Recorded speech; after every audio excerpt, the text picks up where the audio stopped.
We should be good. I hope everyone can hear me. I don't know, Jess. I think Jess came in and out.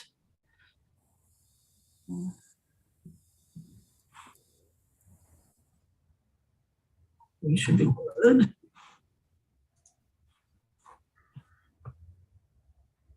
Let me see. Okay, you can hear me. Awesome. Fantastic. All righty. Let me get this up and running. And do you guys can see my screen? Yes? All right. Very good. Well, welcome everyone.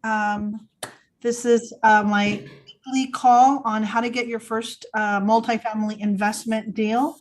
And I host this call every Wednesday, 2 p.m. Pacific Standard Time. And just a little information about myself and my name again, Annabelle Pacheco. I am an investor, a real estate broker. I've been in business for 24 years and part of a global real estate company called eXp Realty. And goal for me really each week is to teach you guys the steps that I took in purchasing my first multifamily deal. I'd like to bring guest speakers on that are from the multifamily space so that they can share with us and just really expand on our knowledge so that honestly we can go out and do this, at least give you guys enough nuggets to go out there and do this for yourselves. I encourage everyone to participate and ask questions. This is a safe place.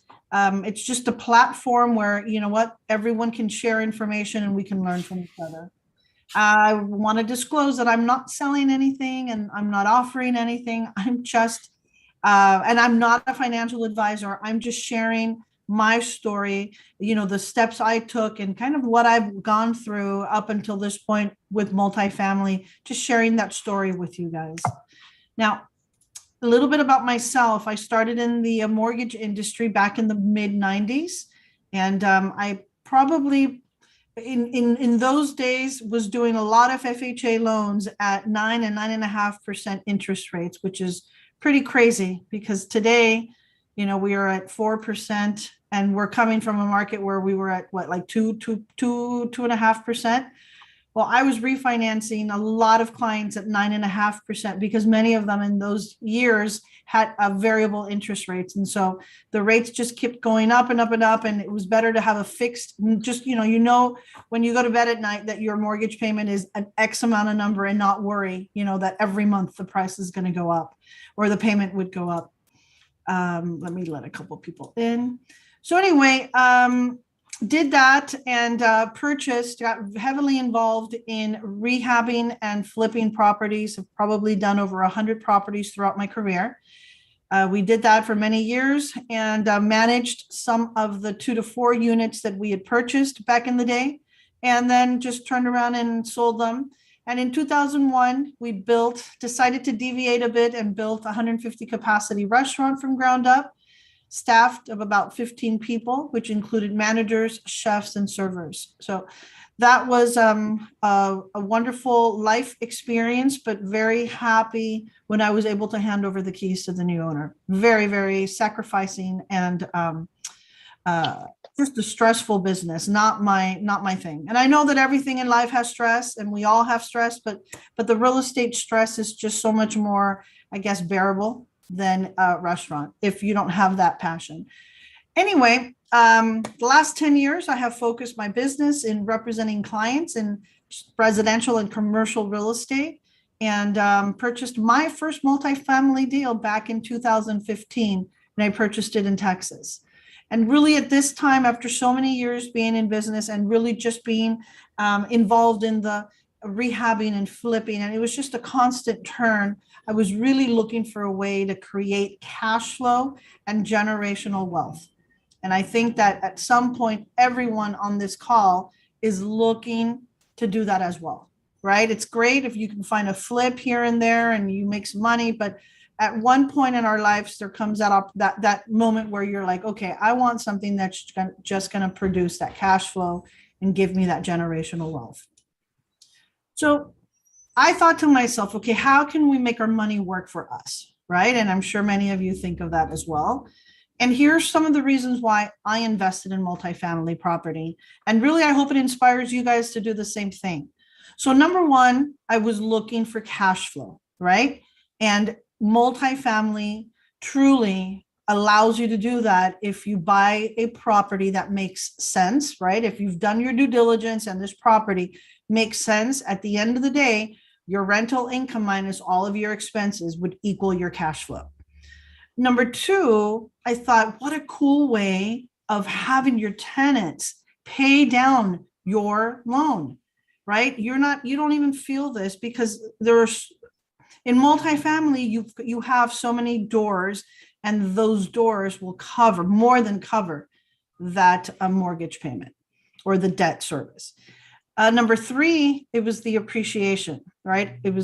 I'm banking on the fact that, hey, I'm buying this property, in 2015, hey, in the next 5 or 10 years, I mean, it should appreciate, right? It should. We didn't think, and I can tell you guys honestly on this call, I never thought it would appreciate as fast as it did in 6 years, but it did. And I was buying in another state where appreciation wasn't as strong as it is in California. So it was a huge surprise, and a good one, that our property really appreciated tremendously in the last 6 years. And number four was the tax benefits, right? You have an opportunity. For us, it was depreciation. We were able to expense a portion, where you are able to expense a portion of the physical structure each year. And then a 1031 exchange, which allows you to defer your capital gain taxes. And it doesn't matter how many times you do this, as long as you have a good deal and there's something in there that makes sense, you can sell 1031 that into that other property. This is how a lot of people are able to grow. So I have an example of my property, and pretty much it was a value add multifamily. Okay. And value add just strictly means that and I put the definition there. This strategy involves buying the worst property in the best neighborhood. And then you increase the net operating income and the value of the property through renovation. And that's exactly what we did. We bought a property that needed a lot of work. And we had the experience, right? We had flipped many homes. And this time, I think it was just, we were ready to kind of step it up to another level where, okay, we can handle not 1 or 2 or 3 at a time. But you know what? Now we have a building with 34 doors. Okay, so we start, you give notices and you start vacating a tenant, and now you can work in blocks of maybe 5 or 10 doors at a time. So I want to give you guys just a little background on how this all worked. Purchased a property for $850,000.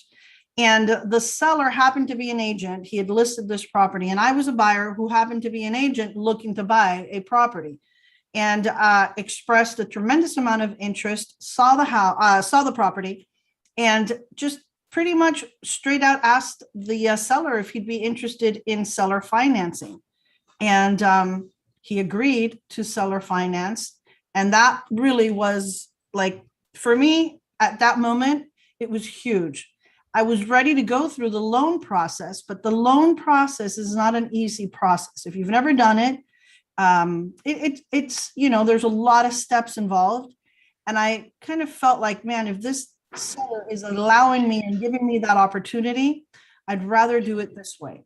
So anyway, he agreed. We did a 2-year note. The remaining balance was $500,000. And so we made payments to him, and he was probably making more money from us than he was from those 34 doors, because those 34 doors were not being kept up. The quality of tenants in there was not good, and it needed a lot of work. And this young man was in a situation where, like, he just could not keep up with the property. And so we kind of stepped in we were there at the right time for all of this to happen. And so we went in there, we remodeled the property. It took us a good 2 years. So like by year 1, we had already remodeled. I mean, we went in there immediately.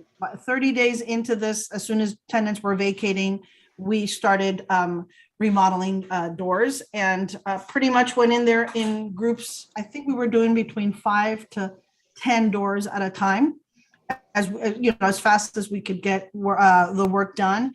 And at the same time, you're able to get a better deal on the cost of those repairs, because now you have one person coming in that can do work on 5 or 6 doors at a time. So it just kind of becomes a much more efficient process. So we went in there, remodeled the units, increased the rents, and by year 2, when we refinanced, the property actually appraised at 1.6. So it had doubled in value in 2 years. So we went in there, we now this time we were able to apply for a loan, right? Now you have a property that's actually producing, a property that's in very good standing, that when you present it to a lender, the lender's going to be okay giving you a loan. The other way, if I would have taken this other property under that condition, that it probably would have been really hard for us to get a loan. Okay, so it just made sense to do the seller finance. And I think that he probably knew that as well. That's why he agreed to do it. So anyway, got a loan for $1 million. We were at a loan to value 65%. At that point, I had really just gotten all my money back. I have zero invested in the property. Today's value, $2.7 to $2.8 million. So we did really well. And, oops, sorry. So here's a picture of the property. There's 2 buildings. This building that you're looking at is 24 units, 1 bedroom, 1 bath. And then you have another building, which is 10 units. And these are 2 bedrooms, 1.5 bath, townhome or condo style. They have a little backyard. Any questions so far? Because I know that's a lot of information. Anyone currently in the process, looking to buy, any kind of questions, anything I can help you with before I go on? We're all good? Okay. All right. So today I wanted to talk to you guys, or just share with you guys, creative ways to add value to your property, and major value. So before I go on, let me answer. There is a question here in the chat. Roman, you're asking where in Texas? Dallas, Grand Prairie. Thank you. You're welcome. All right. So number 1, there's SubMeter Utilities.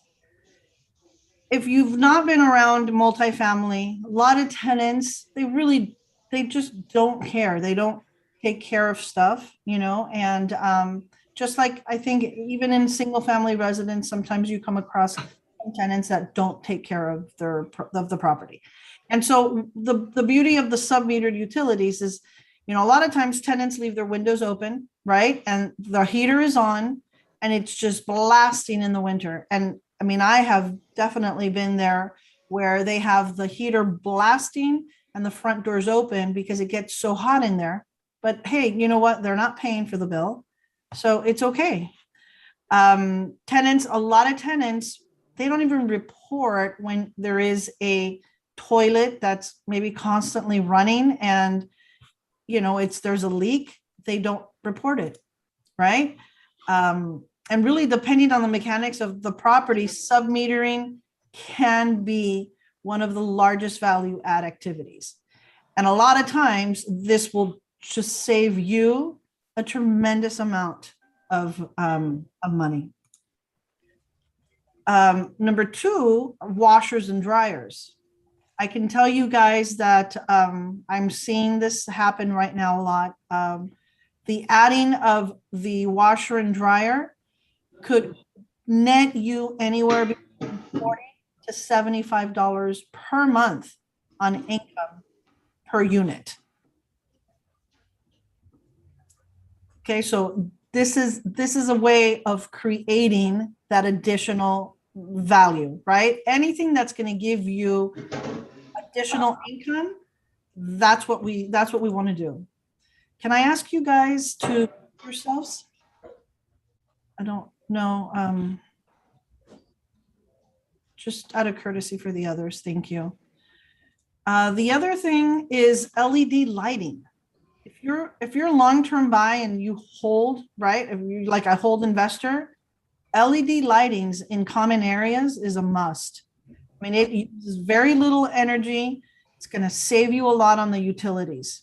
Okay. And really those bulbs last like 25 years. So you're really not having to spend any additional money on maintenance to change them. So when you're looking at multifamily, you really want to look at the way that your investment, so if it's going to be, let's say in this case, LED lighting, that if you're going to do that investment, you do that investment from the get-go, and you're going to, yeah, maybe it'll be a, a capital expenditure, like a larger one, but you're going to do that one time and that's it. You're not going to have to continuously pay a maintenance person to, if you don't do something like this, to go and change bulbs, right? Because that's going to cost you more money as well. So you have to be very creative, and there are a lot of ways to be creative to save some of that money spent and make it profit for yourselves. Vending machines. So here, oops.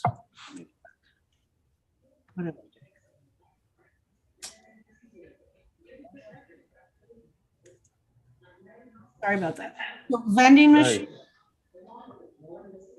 Can you hear me? Hello. Hi. That's my phone. I'm sure that you called me. Yeah, I'd call you earlier Okay. Can you guys? because I'd gone by the house And and I wanted to share some pictures with you. Yeah, hold on. Sorry. So is Devon in town or is just Rashawn? Or not even Rashawn? That's Rashawn whenever. When you feel like going. Oh, okay. Because I saw the lights were on. I guess those are outside lights. So vending machines here. I'm sorry, can you lower your volume, please? Sorry about that. Yeah, just if you guys can please make sure you mute yourselves. There's there's a lot of people on this call, and just out of courtesy, please. All right. So here we have vending machines and okay. So income producing vending machines. Okay, this is another great way, especially in common areas. So let's say, that maybe you put something like a drink or snack vending machine near, if you have a pool area or a gym area, right? That's additional income that you are producing for that property. Laundry rooms. Believe it or not, there's some vending machines that have those household essential items in there, like, for example, single servings of detergent or stain removers or just fabric softeners or anything that you can think of that's needed. And sometimes the reason that these things work is they don't want to walk back. Let's say maybe they forgot, maybe they didn't have any. They don't want to leave, go to the store and buy all that. And maybe they want to wash 2 or 3 loads. You know what? It's just so much more efficient for them. Hey, let's just buy, those single servings. And again, you're now creating additional income for your property. So you always want to think when you have multifamily of ways to produce additional income. And a lot of times these machines, you do not have to buy them. They're leased out, and you do sign a contract, and they handle everything, and they'll send you a check in the mail based on whatever those sales are.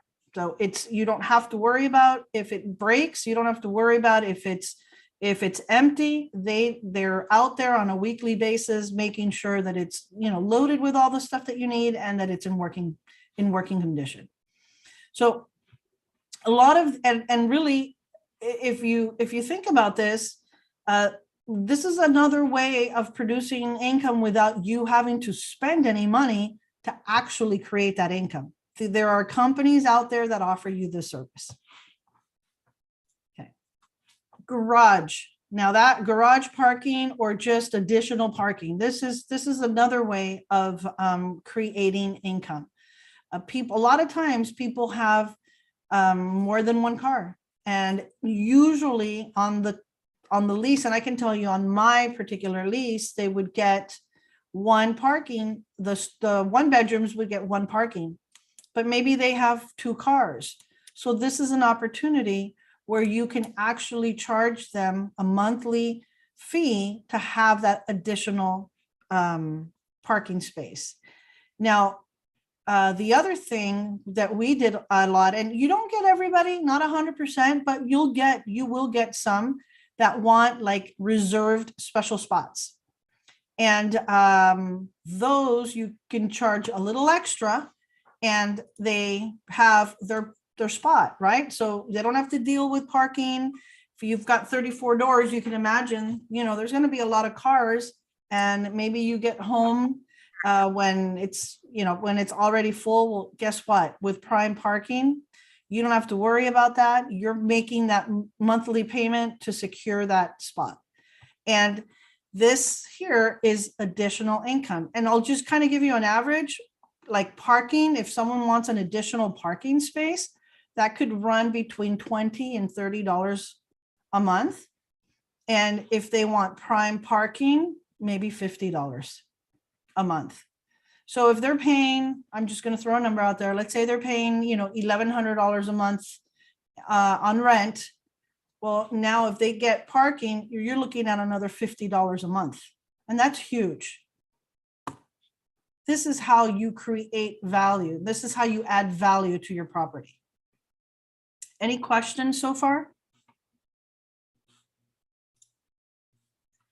Renovations.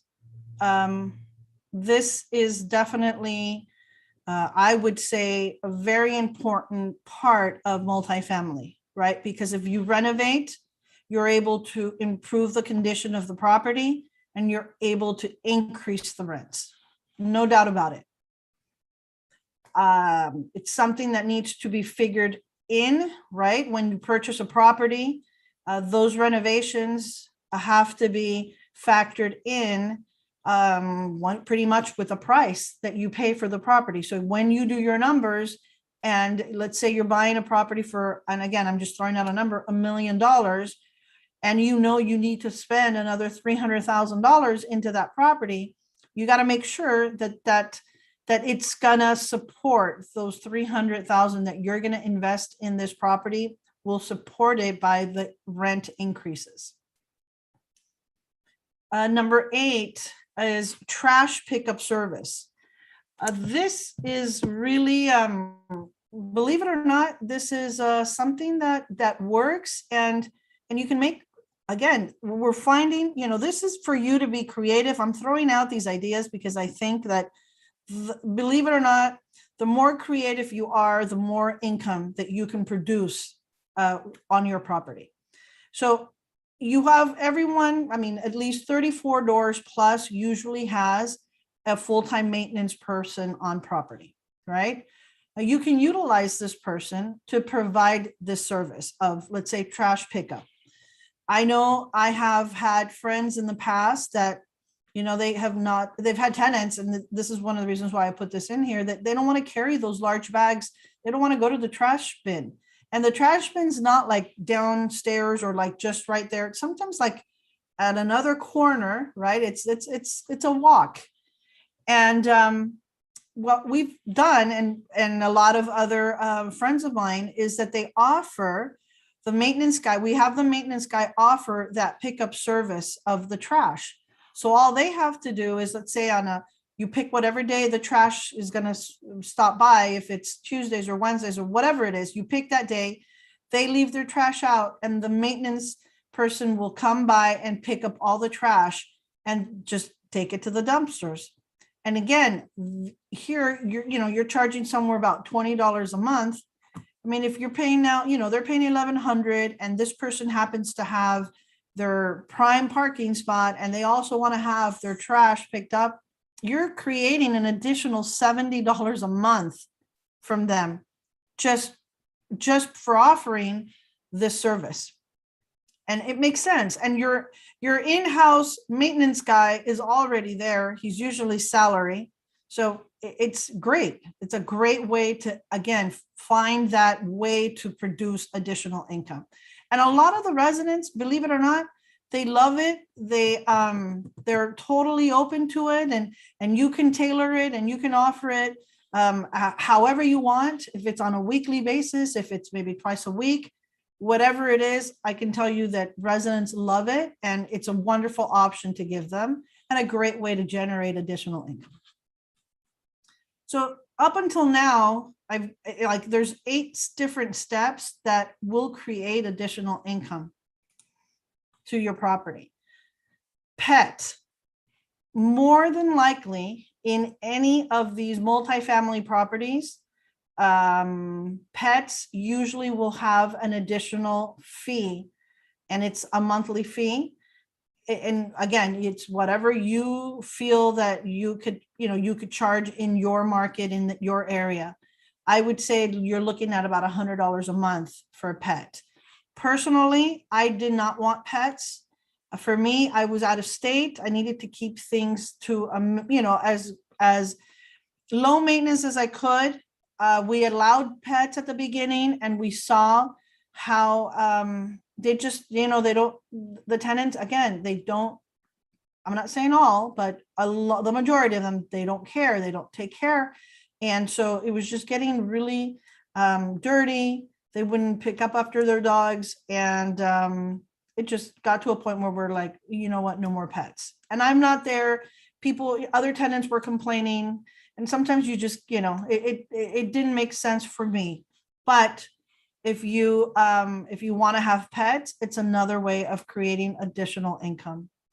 Storage units. This is great. And I will share with you guys that if there is any way on a property, let's say you have some additional space and you can create storage, you will get tenants willingly wanting to pay for space, because a lot of the times all they have is their unit. And if they're in a 1-bedroom unit that's not very big, or a 2-bedroom, they don't have the one, like in my case, the 1-bedrooms don't even have like a backyard or have anything. So their only storage is whatever they can get inside their house. Well, if you were able to create some sort of storage space where they can, use some of it, like I would say like something where it's 15 square feet or maybe 30 square feet.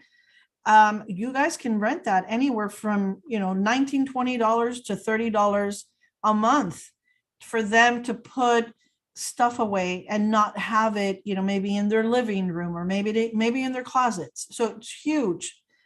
If there's any empty space where it allows you to create the storage, it's a great opportunity. All right. Cable kickbacks. This is huge. Larger complexes, usually the owners can sign exclusive contracts with the providers, and they receive a small kickback from when residents sign up for the service. So, you want to explore every opportunity you can, again, to create some sort of income. Renegotiate expenses. As investors, we often focus on how much money we're going to make, right? Like how much more can we make? But just as important as that, it's also how can we spend less? And really, apartments, the operating expenses will include a few, it really does have a few expense accounts, okay? You have stuff like landscaping. If you're in an area where it snows or it can snow, you've got snow removal or the cleaning of the property. Management, you've got maintenance, dumpster fees. There's just so many things that you have to look at in ways of decreasing your operating expenses. It's tough because there's a lot of moving pieces, but if you pay attention to at least start with the big ones, and you're able to decrease some of those operating expenses while you're increasing and adding some major value on the other end, you're in a really good position. You're definitely in a win-win situation there. All right. You can contact, let's say whoever does your landscaping, right? Try and renegotiate, try to get them to lower their fees. Maybe they don't come, maybe they're coming once a week, and maybe you can get away with once every 2 weeks. You have to double check, and you got to make sure what your property needs. But there's always ways of trying to figure, try to lower, you want to lower your operating expenses. Contact all the the dumpsters. You contact them. You try to renegotiate that monthly fee. And really also in today's market climate, multifamily is very competitive, and they're adding these unconventional value add tactics. I mean, really, it's just a great tool to have in your belt so that you can use in a property that you have. And really what I want to stress here is that value add to a property is just extra cash flow. I mean, value add is important, and cash flow is good, but value add really can be captured through the refinance or the sale. And a perfect example was, if you go back to mine, right? It was a value add. I put in money for the rehabbing, and as soon as I was able to rehab, obviously that condition, that unit now becomes so much more valuable, because instead of getting $400, now we come in, we're renovating, and now we're getting maybe $600 or $650. So it's huge. It's really, really important. And multifamily allows control. Although everyone knows that cash flow is king, creativity is really, you got to pay attention to that. And that's why I'm saying that creativity, you have multifamily, be creative and find ways of creating additional income, because really at the end of the day, this is how you are building wealth, right? You're keeping as much money as you possibly can. All right, so that's what I have for today. Let's talk a little bit. I mean, you guys are on this call. Where are you guys at in this process? What are you guys doing right now? And how can I help you guys in this multifamily venture? Who wants to go first?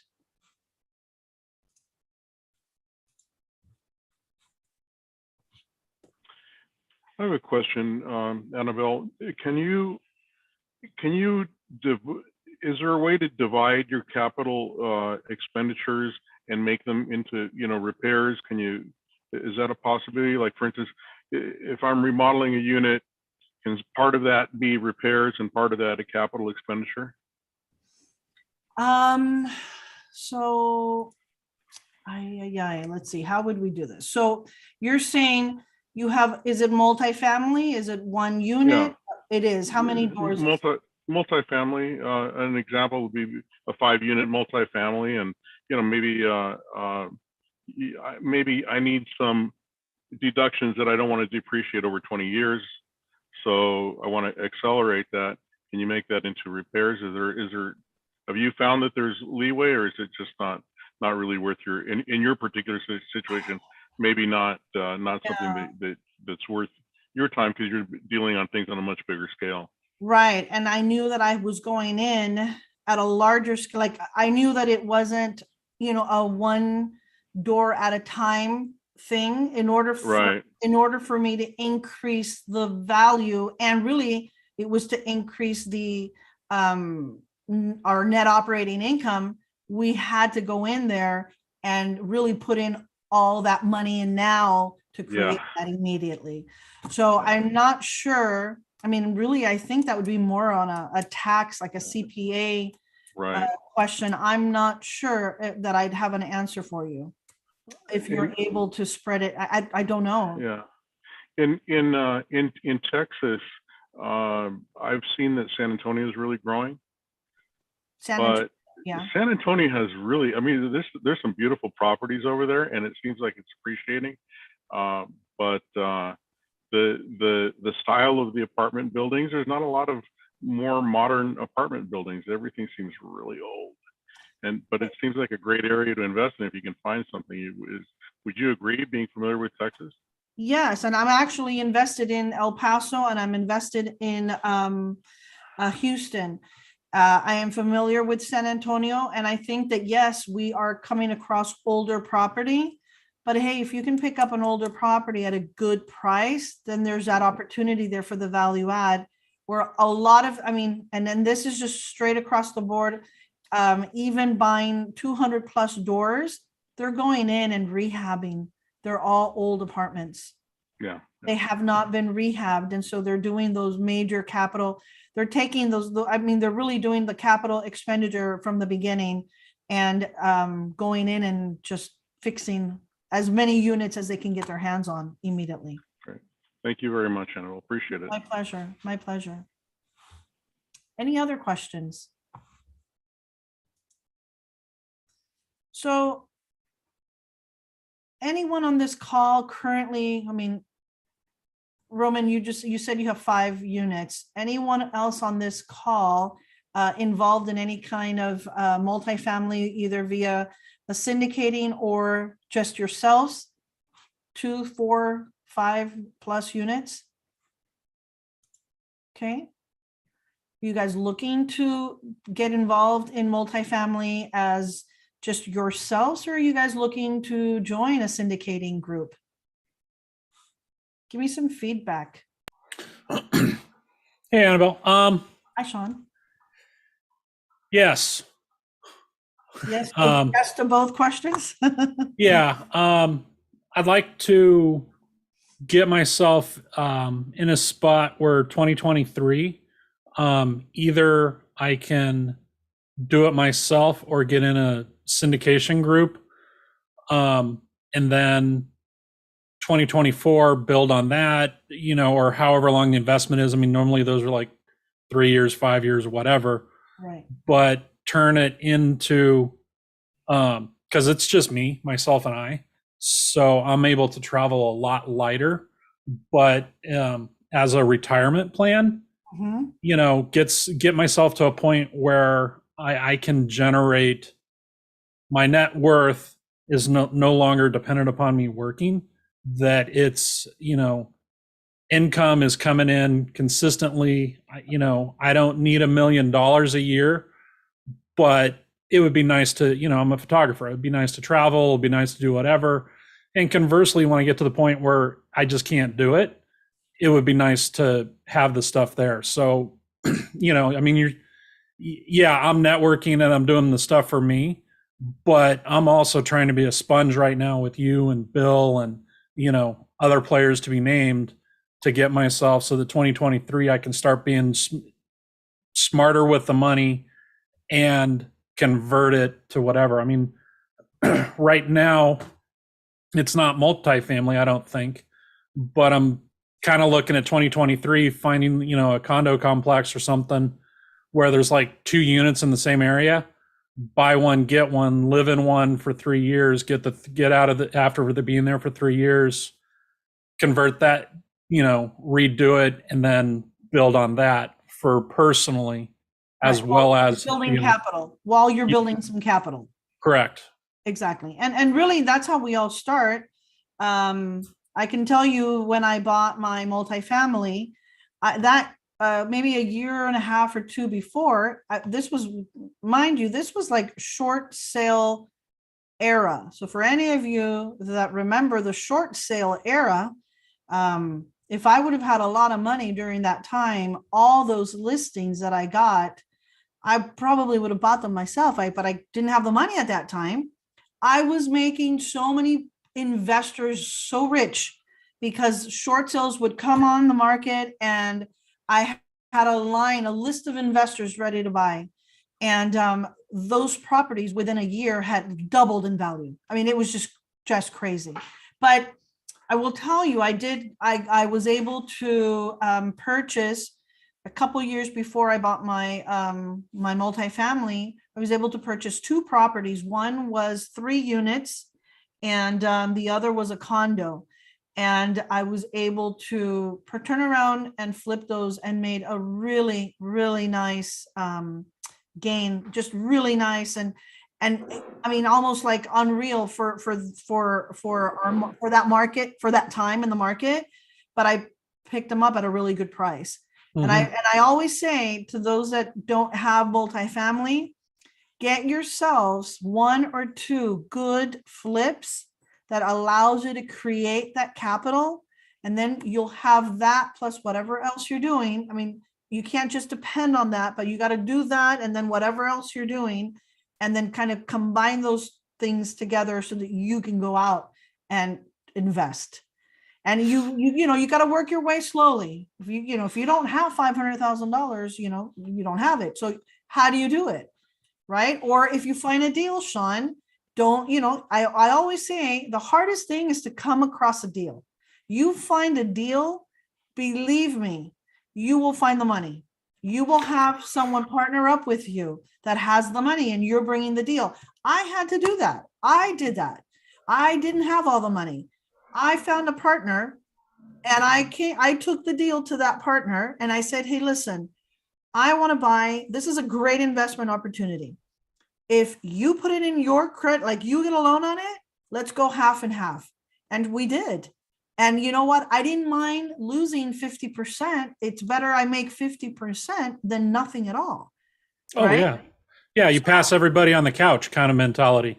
Exactly. So it was just, I mean, I have to say, go out there, try to find a couple single family, flips that you might be able to get your hands on.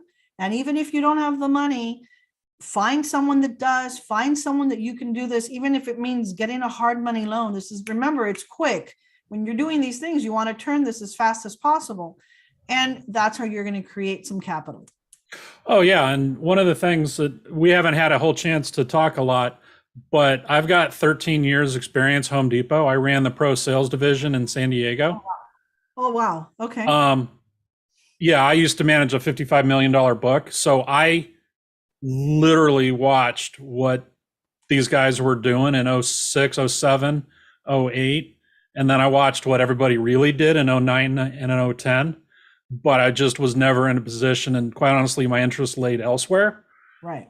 But now that my antennas are there, there's been a couple deals that I was going to try to snatch and pass. But quite honestly, the market right now, yeah. If by the time you see it and you go, hot, 3 other people have jumped on it. Yeah, I think it's just as bad as getting a Tesla. Yeah. I mean, Teslas have a waiting list, and then you know what? It's crazy. But well, you know what, Sean? The good thing is your antennas are up.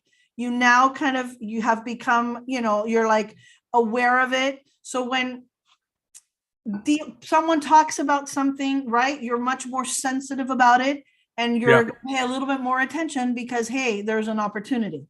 So I keep it up. And again, you know what, if anything, you come across anything, you want some help, let me know. I'm always here to help out. Oh yeah. No, you and Bill are some of the nicest, great people I've met in this last couple of years I've been doing this, which is why, I'm busting my hump to make sure I make your calls, I make Bill's calls. Oh, nice.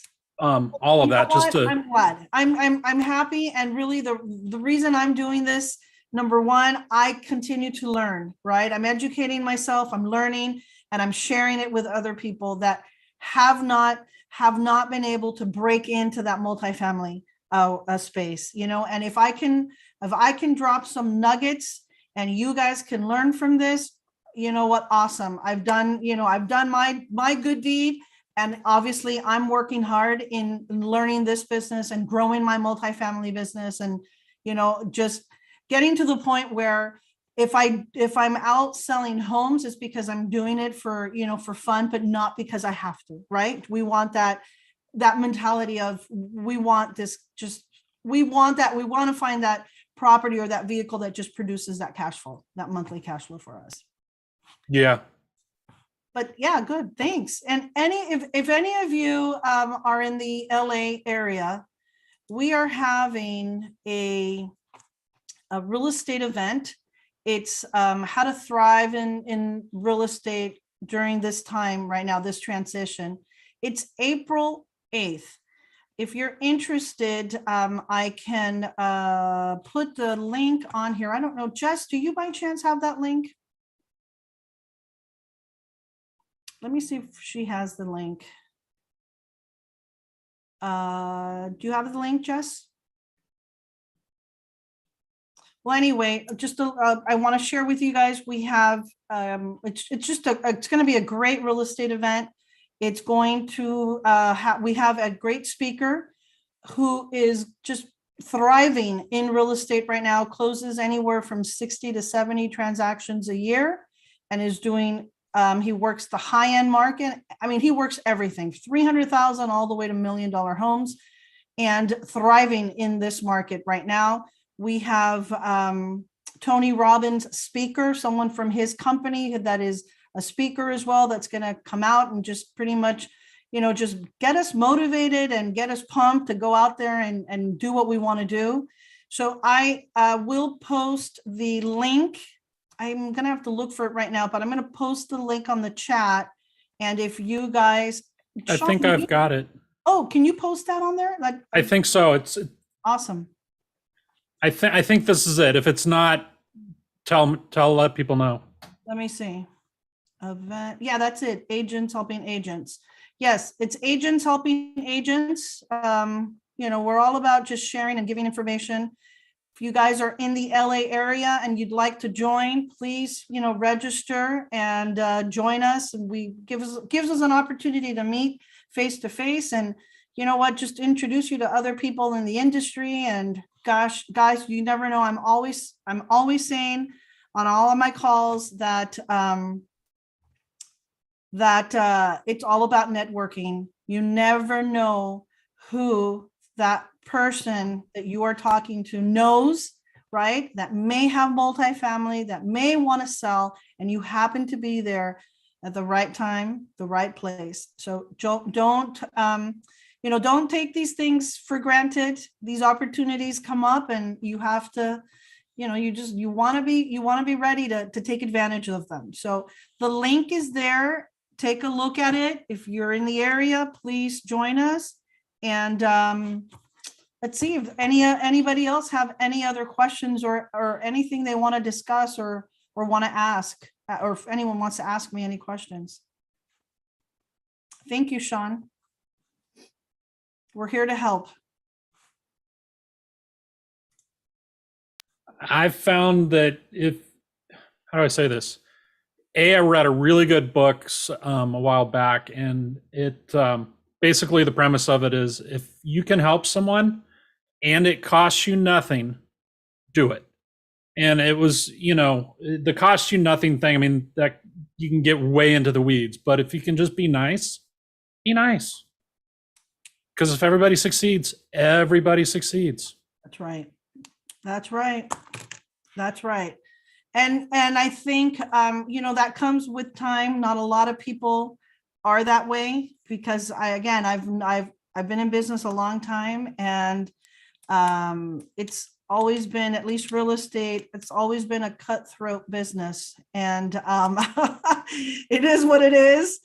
But, you know, I have surrounded myself with a great group of people. We're all about just sharing, giving, doing whatever we can. We help each other. And you know what? Life's so much nicer. It's so much more pleasant to do business when you have that attitude. It really is. I had I respect his hustle, but an agent offered to pay me an exposure recently. Really?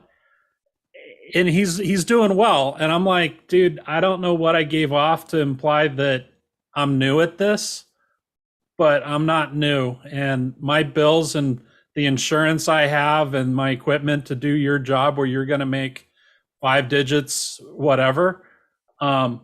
Exposure they don't take exposure. Yeah. Yeah. Some people, I mean, you know, that's why you just don't work with those, right? You just next. That's right. That's right. Well, anyway, any last minute questions before okay, cool. So, Hey, Annabelle, yes. Hey, how Sophia, are how are you? you? I'm good. How are you? I'm good, thank you. I never heard back from the syndication contacts you. You know what? I will connect you. I have to make that call and I will connect you. I'll pull the email right now when we hang up and I'll connect you with Chris first. Okay, sounds good. I appreciate your help. You got it. Thanks. You ready to invest? I am so ready. I'm ready right now. Okay. All right. Perfect. I'll call you after the call. We'll talk a little and then I'll connect you with my friends. Sounds good. Thank All you. righty. You got it. All right, everyone. Well, thank you so much for being on today's call. And again, we meet every Wednesday at 2 p.m. Pacific Standard Time, right here, Zoom. If you have any questions, feel free to email me and I will look forward to seeing you guys next week. Have a wonderful day. Take care, everyone. Thank you. Take care.